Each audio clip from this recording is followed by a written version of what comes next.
Hey there, and welcome to another episode of the Rebel Creatives Podcast. I am your host, Delano Wallace, and it is my mission to help business owners and entrepreneurs to gain financial impact and time freedom so they can do more of what they love and have a more fulfilling life. All right. And in today's episode, I want to dive into the topic of making a significant impact on your career and business by creating a professional personal brand online. All right. I'll guide you through the steps to build a compelling personal brand that will help to set you apart in your niche and help you to resonate with your audience. Now, a lot of creative entrepreneurs, especially, will be asking, like, why does having a personal brand matter, right? And the thing is, a strong personal brand can open doors to new opportunities. It can help you to foster trust and credibility and make you a go-to authority in your field. And if you master the art of personal branding online, this can lead to increased visibility, professional growth, and the ability to influence and inspire others.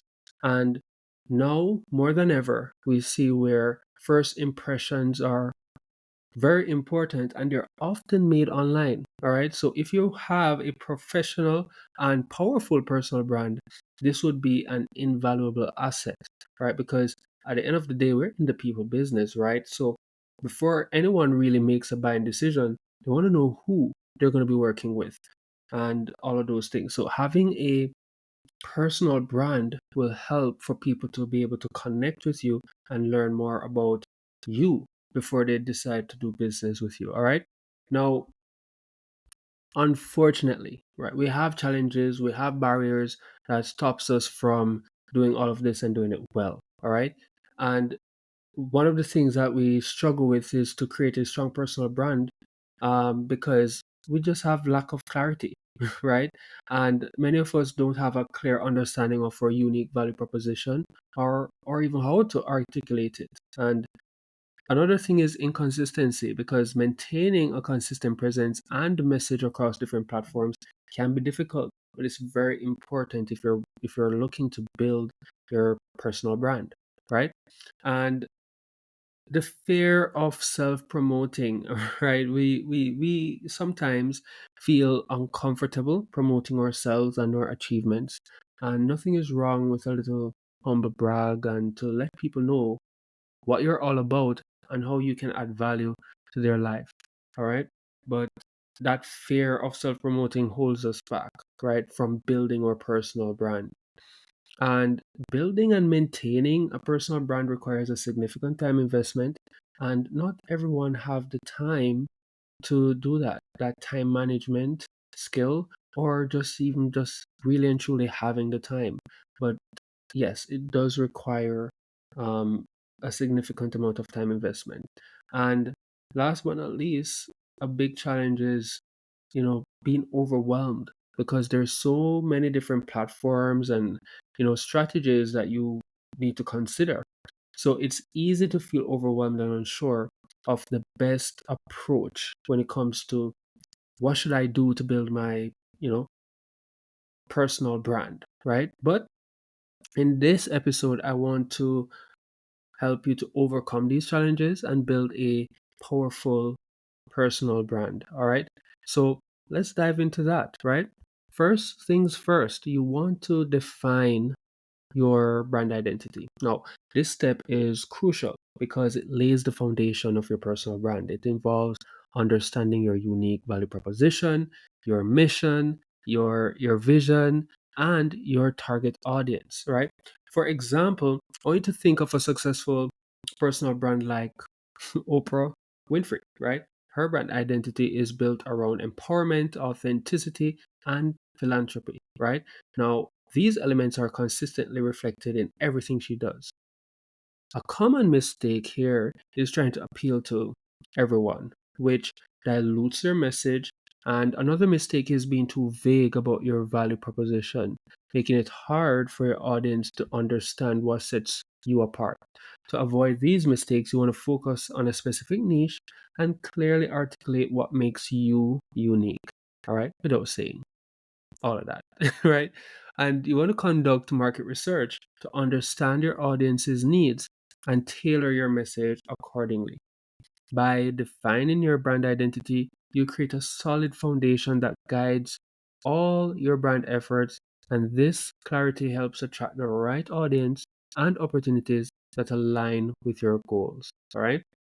And, this is even a part of my mantra that I say you should, plan, come up with your actions and then tools. And this is like the planning part. You have to have a clear plan, because our goal, because that sets your foundation and informs everything that you'll be doing. All right. Next, it's essential to create consistent content. Right now, this helps build your credibility and it keeps your audience engaged. It shows that you are active, reliable, and knowledgeable in your field. All right. And, Gary Vee, we all know Gary Vee, or if you don't know, Gary Vee consistently shares valuable content across multiple platforms. His regular posts, videos, and podcasts keep his audience engaged and position him as a thought leader in digital marketing, right? Now, a common mistake here is inconsistency. Posting sporadically or not aligning your content with your brand identity. Another mistake is focusing solely on promotional content rather than providing value. So to avoid these mistakes, you want to create a content calendar, to plan and schedule your posts and ensure your content aligns with your brand identity and offers value to your audience, right? So you want to mix it up. You want to have some educational stuff. You want to have some inspirational content. You want to have your promotional content too. And all of that combined will help to keep your audience engaged, right? Remember that consistent content builds trust and loyalty among your audience, and it reinforces your brand identity and helps you become a reliable source of information and inspiration in your niche. All right.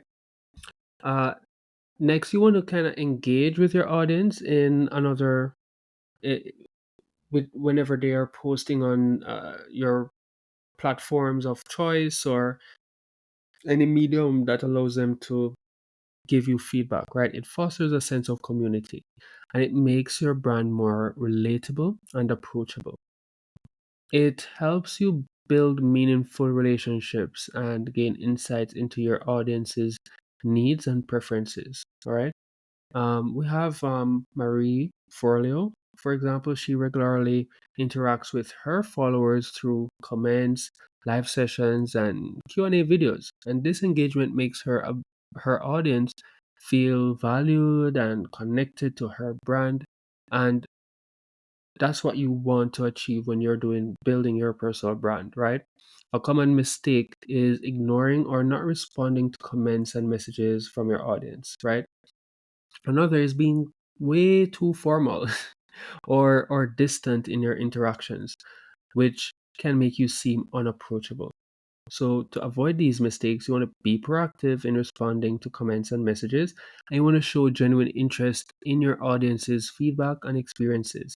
Use a friendly and approachable tone to make your interactions more personal and engaging, right? And whenever I'm looking in building my personal brand, it's me. So I make sure I have the time to really put my personal touch there. So engage with your audience so that you can build a loyal community around your brand and enhance your reputation and make your audience more likely to support and advocate for you. All right. And lastly, it's important to monitor your branding efforts and make necessary adjustments. This ensures that your strategy remains effective and aligned with your goals, and it allows you to identify what works and what doesn't, and to stay relevant in your niche. Now, you want to consider how brands like Coca Cola continually analyze market trends and audience feedback to refine their brand strategies. This adaptability keeps them relevant and successful over time. Now, not tracking your progress or being resistant to change, that is something that is a common mistake here. And another is making adjustments based on insufficient data, right? And that will lead to ineffective changes. Like as you start doing something, you stop and you you need data before you can start making changes. So make sure that you use analytic tools to track your performance across different platforms and give things time, right? I like to say at least 90 days, 3 months, right? Before you start making any major changes. You want to make sure that at least you have 250 interactions with your content. If not, within 90 days, then let it sit some more. That's my rule of thumb when I do my tracking and stuff like that. So regularly review your strategy and be open to make changes based on data and feedback. All right. Stay updated on industry trends and adjust your approach accordingly. Right. And if you do all of that by monitoring and adjusting your strategy, you ensure that your personal brand remains effective and aligned with your evolving goals. Right. This adaptability helps you stay relevant and continue to grow your brand's influence and impact with time. All right. Now, to sum everything up, creating a powerful personal brand online may seem challenging, but by following these steps, you can overcome common obstacles and you can build a brand that resonates with your audience. Define your brand identity, create consistent content, engage with your audience, and continuously monitor and adjust your strategy. And by doing so, you will establish yourself as a trusted authority in your niche and unlock new opportunities for growth and success. All right. That's it for today's episode of the Rebel Creatives Podcast. I am Delano, and I hope you found this guide helpful. Remember, your personal brand is your unique fingerprint in the digital world. Make it count. Until next time, stay creative and keep pushing the boundaries. Delano, signing out.